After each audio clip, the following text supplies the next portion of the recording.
एकादशस्कन्धः अथ नवमोऽध्यायः। ब्राह्मण उवाच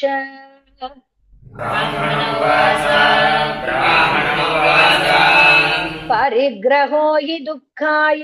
यद्यत् प्रियतमं नृणाम्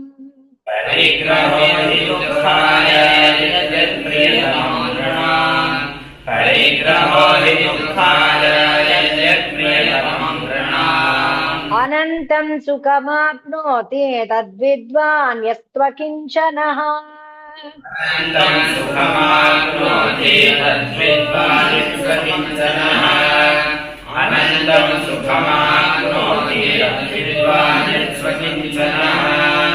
ब्राह्मणोवाच परिग्रहो हि दुःखाय यद्यत् प्रियतमं नृणाम् अनन्तं सुखमाप्नोति तद्विद्वान् यस्त्वकिञ्चनः। तामिशं पुररं जग्मुः बलिनो ये निरामिषाः।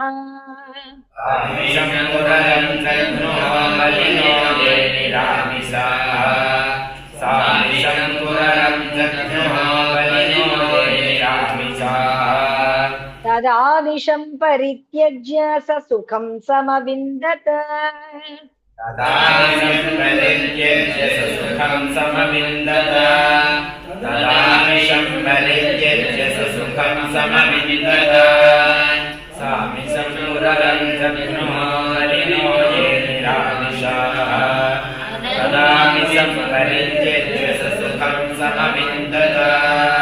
न मे मानावमानोऽस्तो न चिन्ता गेहपुत्रिणा।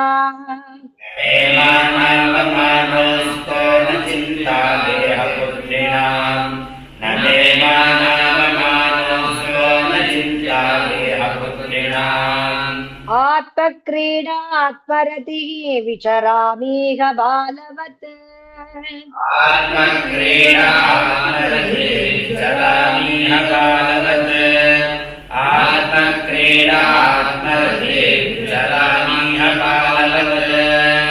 न मे मानावमानोऽस्तो न चिन्ता गेहपुत्रिणा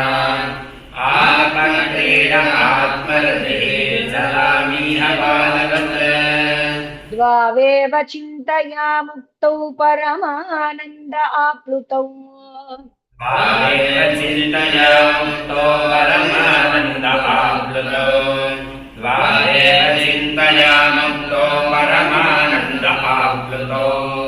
यो विमुग्धो जडो बालो यो गुणेभ्यः परं गतः।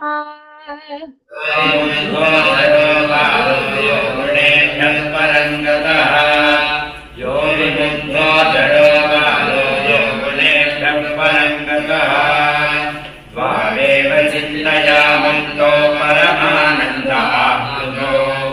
यो विमुग्धो जडो बालो यो गुणेभ्यः परं गतः। क्वचित् कुमारी त्वात्मानं वृणानान् गृहमागतान्।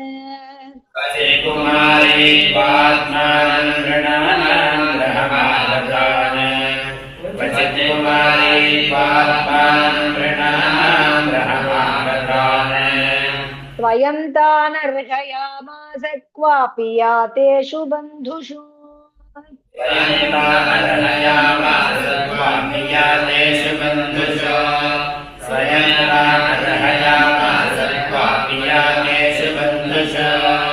क्वचित् कुमारी त्वात्मानं वृणानान् गृहमागतान् स्वयं तान् अर्हयामास क्वापि यातेषु बन्धुषु। तेषामभ्यवहारार्थं शालीन् रहसि पार्थिव।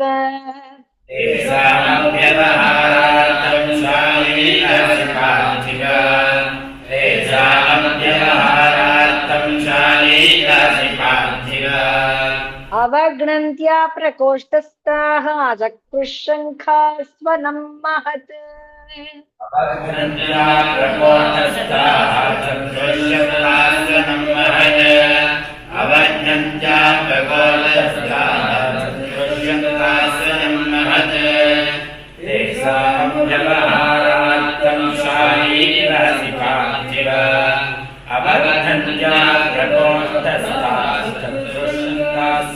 महत्। तज्जुगुप्सितं मत्वा महती व्रीडिता ततः तज्जुगुप्सितं मत्वा महती व्रीडिता ततः तज्जुगुप्सितं मत्वा महती व्रीडिता ततः बभञ्जैकैकशङ्कान् द्वौ द्वौपान्योरशेषयत्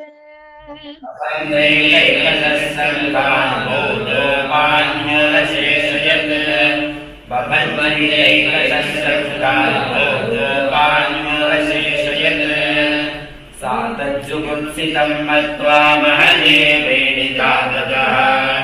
बभञ्जैकैकशङ्कान् द्वौ द्वौपान्योरशेषयत् उभयोरप्यभूद्घोषो ह्यविघ्नन्त्यास्म शङ्खयोः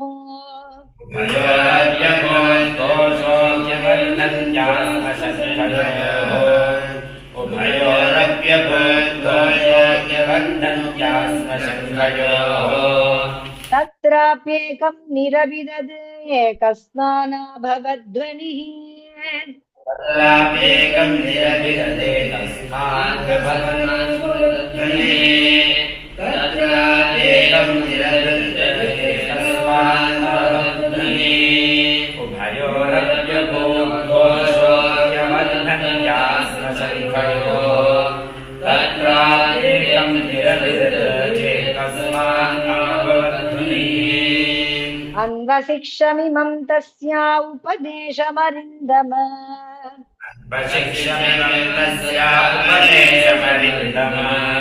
अन्वशिक्षमिमं तस्या उपदेशमरिन्दम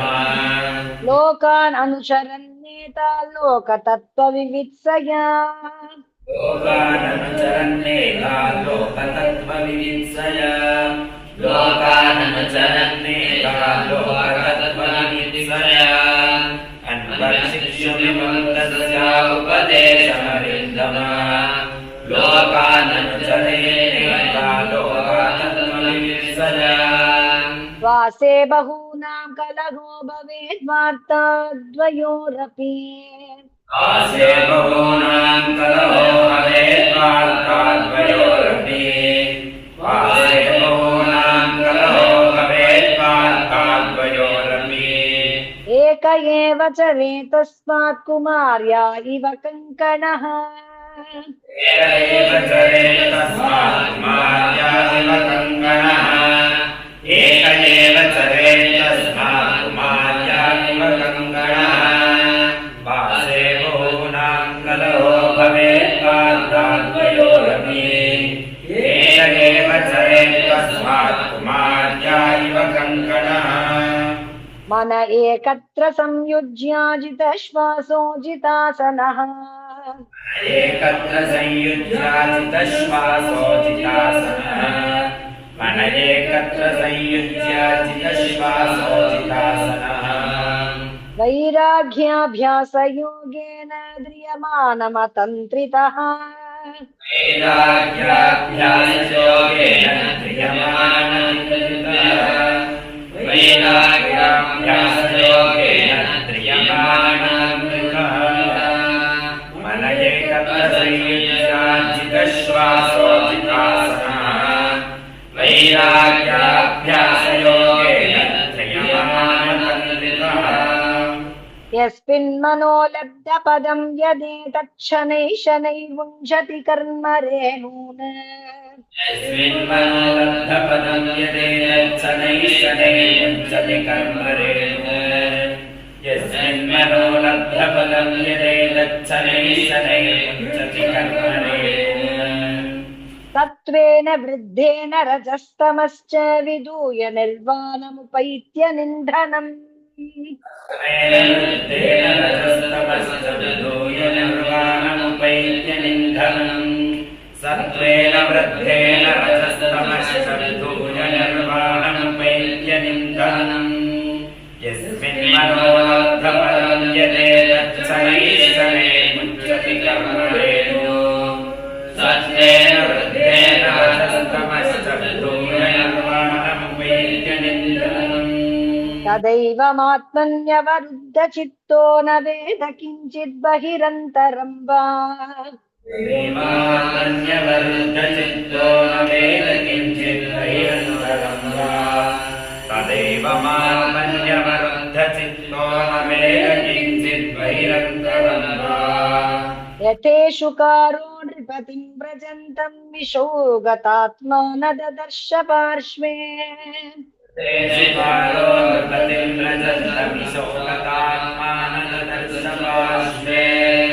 यथेषु कालो नृपतिं व्रजन्तमिशो गतात्मानदर्शपार्श्वे तदेव मान्यवरुद्धचित्तो न वेद किञ्चित् वैरन्तरं वा यथेषु कालो नृपतिं व्रजन्तमिशो गतात्मानदर्शपार्श्वे एकचार्यनिकेतस्यादप्रमत्तो गुहाशयः एकचार्यनिकेतस्यादप्रमत्तो गुहाशयः एकचार्यनिकेतस्यादप्रमत्तो गुहाशयः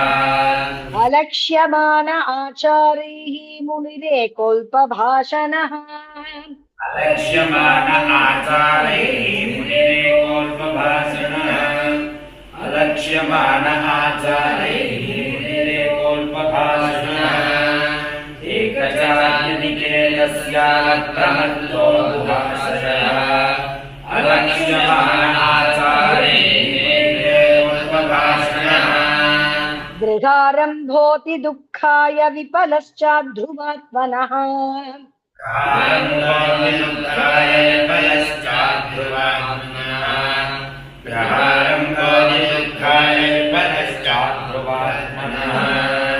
सर्पः परकृतं वेश्म प्रविश्य सुखमेधते परकृतं वेश्म प्रविश्य सुखमेधते सर्पः परकृतं वेश्म प्रविश्य सुखमेधते गारङ्गोति दुःखाय विफलश्चाध्रुवात्मनः सर्पः परकृतं वेश्म प्रविश्य सुखमेधते एको नारायणो देवः पूर्वसृष्टं स्वमायया एको नारायणो देवः पूर्वसृष्टं स्वमायया एको नारायणो देवः पूर्वसृष्टं स्वमायया संहृत्य कालकलया कल्पान्त इदमीश्वरः संहृत्य कालकलया कल्पान्त इदमीश्वरः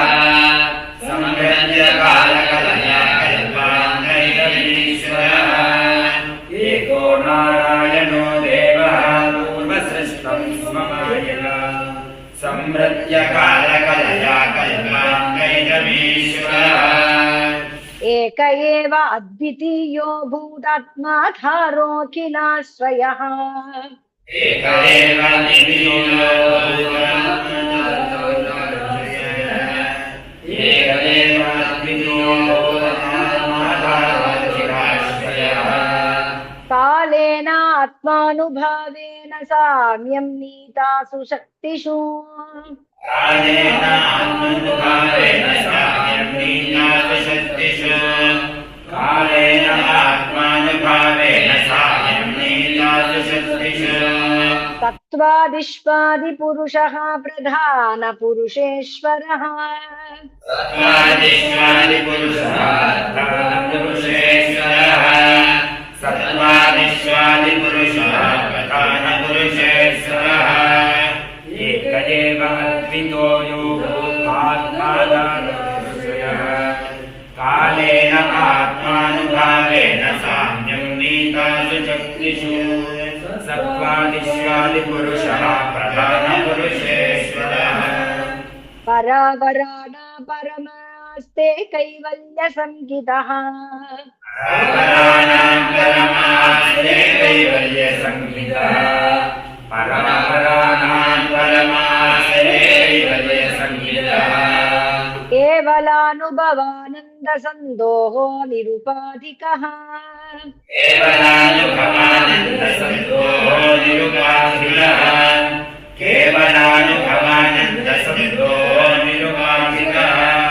परावराणां परमास्ते कैवल्यसंहितः केवलानुभवानन्दसन्दोहो निरुपाधिकः केवलात्मानुभावेन स्वमायां त्रिगुणात्मिकाम्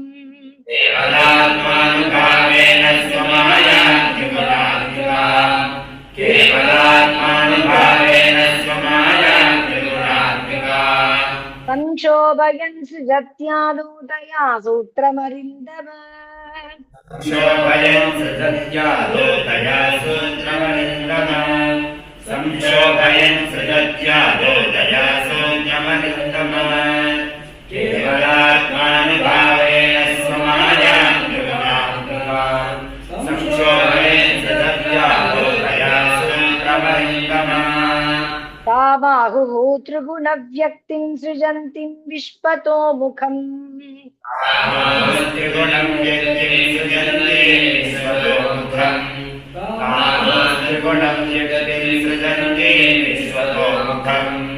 यस्मिन् प्रोतमिदं विश्वं येन संसरते पुमान् यस्मिन् प्रोतमिदं विश्वं येन संसरते पुमान् यस्मिन् प्रोतमिदं विश्वं येन संसरते पुमान् त्रिगुणव्यक्तिं सृजन्ति विश्वतोमुखम् यस्मिन् प्रोतमिदं विश्वं येन संसरते पुमान्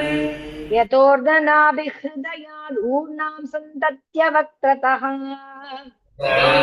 हृदयादूर्णा सन्तत्यवक्त्रतः यतोर्दनाभिहृदयादूर्णा सन्तत्यवक्त्रतः तया विहृत्य भूयस्तां ग्रसत्येवं महेश्वरः सत्येवं महेश्वरः तया विहृत्य भूयस्तां सत्येवं महेश्वरः हृदयादूर्णां सन्तत्यवक्त्रतः तया विहृत्य भूयस्तां सत्येवं महेश्वरः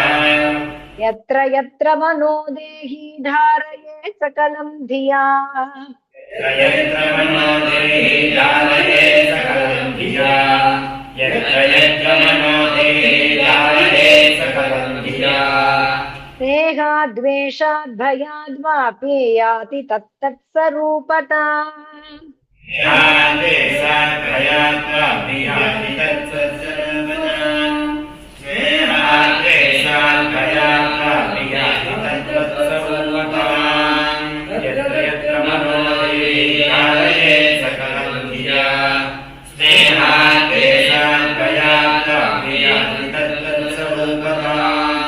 कीटः पेशस्कृतं ध्यायन् कुढ्यां तेन प्रवेशितः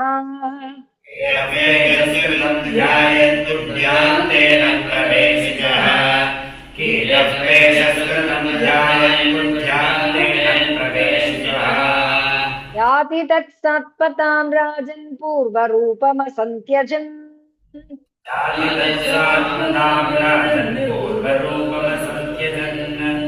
याति तत्सात्मतां राजन् पूर्वरूपमसन्त्यजन्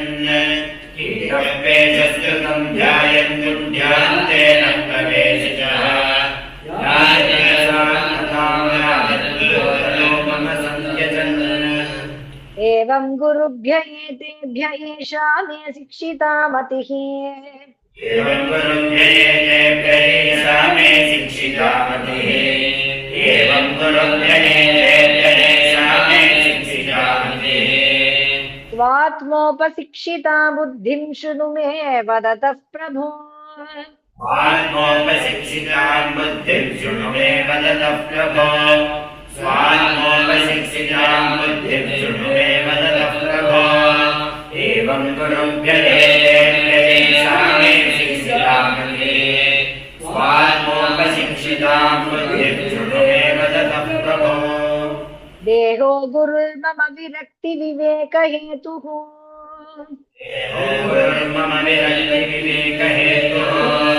देहो गुरुर्मम विरक्ति विवेक हेतुः बिभ्रत्स्वसत्त्वनिधनं सततार्युदर्कम् बिभ्रत्स्वसत्त्वनिधनं सततार्युदर्कम् तत्त्वान्यनेन विमृशामि यथा तथापि तत्त्वान्यनेन विमृशामि यथा तथापि तत्त्वान्यनेन विमृशामि यथा पारक्यमित्यवसितो विचराम्य सङ्गः पारक्यमित्यवसितो विचराम्य सङ्गः पारक्यमित्यवसितो विचराम्य सङ्गः देहो गुरुर्मम विरक्ति विवेकहेतुः बिभ्रत्स्म सत्परिधनं सततास्म्युदर्गम् तत्त्वान्यनेन विमृशामि यथा तथापि पारक्यमित्यवसितो विचराम्य सङ्गः जायात्मजार्तपशुभृत्य गृहाप्तवर्गान्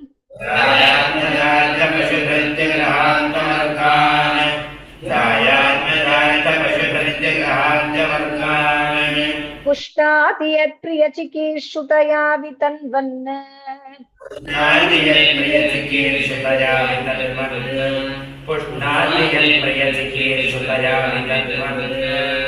स्वान्ते सकृच्छमवरुद्धधनः स देहः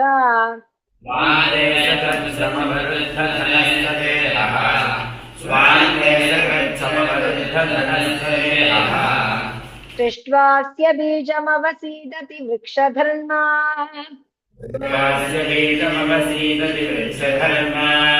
सृष्ट्वास्य बीजमवसीदति वृक्षधर्मा जायात्मजात्मपशुभृत्यग्रहात्मवर्गान् पुष्णाति यत्प्रयचिकीर्षुतया वितन्वन् स्वान्ते सकृच्छमवरुद्धधनः स देहः सृष्ट्वास्य बीजमवसीदति वृक्षधर्मा जिह्वैकतो मुमपकर्षति कर्हि तर्षा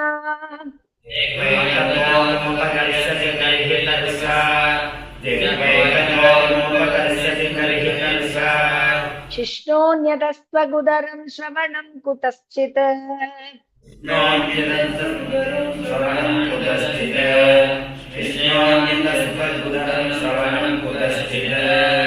प्राणोऽन्यतश्च फलदृक् च कर्मशक्तिः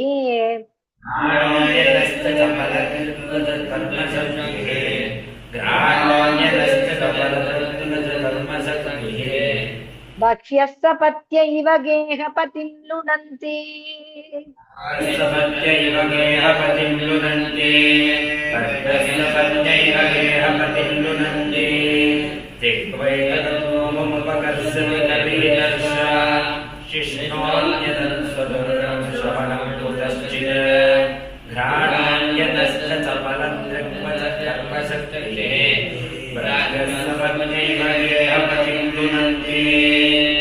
दृष्ट्वा पुराणि विविधान्यजयात्मशक्त्या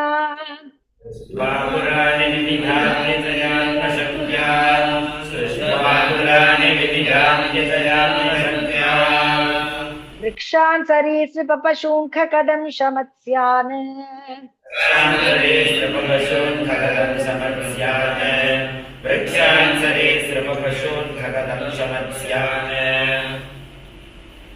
तैस्तैरतुष्टहृदयः पुरुषं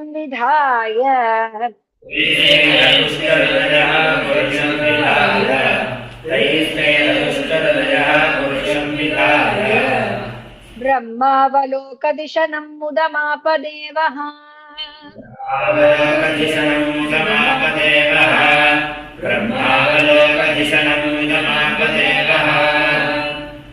सृष्ट्वा विविधान्यजयात्मशक्त्या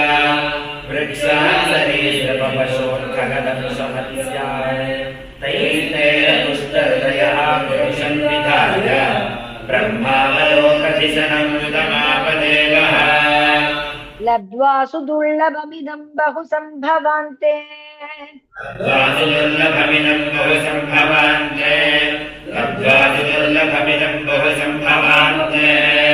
मानुष्यमर्तदमनित्यमपीह धीरः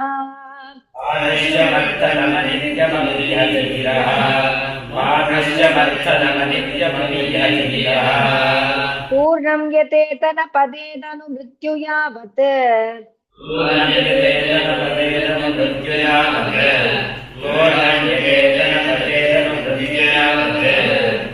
निःश्रेयसाय विषयः खलु सर्वतः स्यात्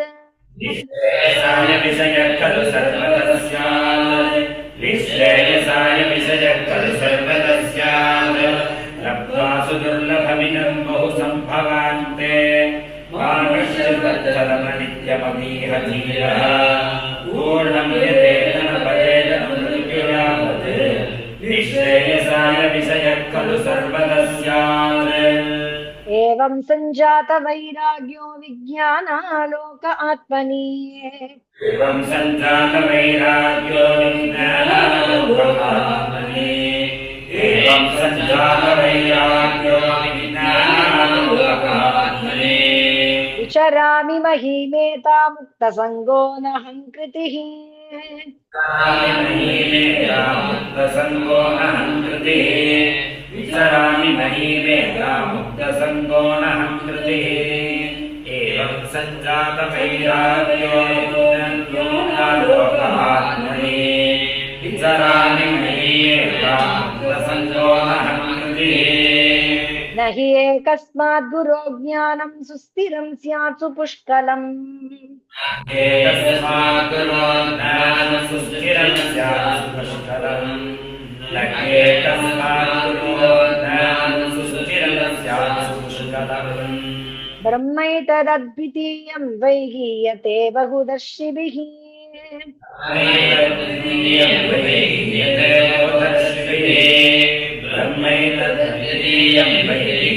बहुदर्शिभिः एकस्मात् गुरो ज्ञानं सुस्थिरं स्यात् सुपुष्कलम् ब्रह्मैतद्वितीयं वै गीयते बहुदर्शिभिः श्रीभगवानुवाच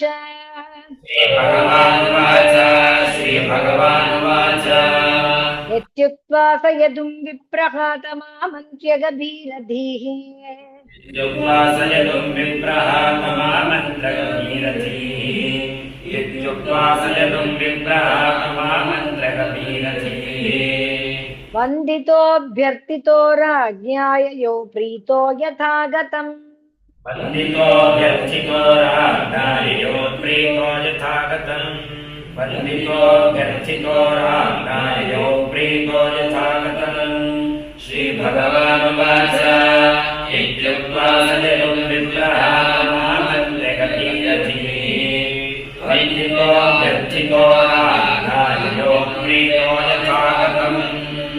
अवधूतवचः श्रुत्वा पूर्वेषां नः स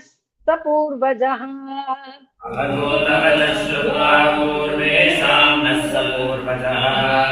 अवधूतवचः श्रुत्वा पूर्वेषां नः स पूर्वजः सर्वसङ्गविनिर्मुक्तः समचित्तो बभूवः सर्वसङ्गविनिर्मुक्तः समचित्तो बभूवः सर्वसङ्गविनिर्मुक्तः समचित्तो बभूवः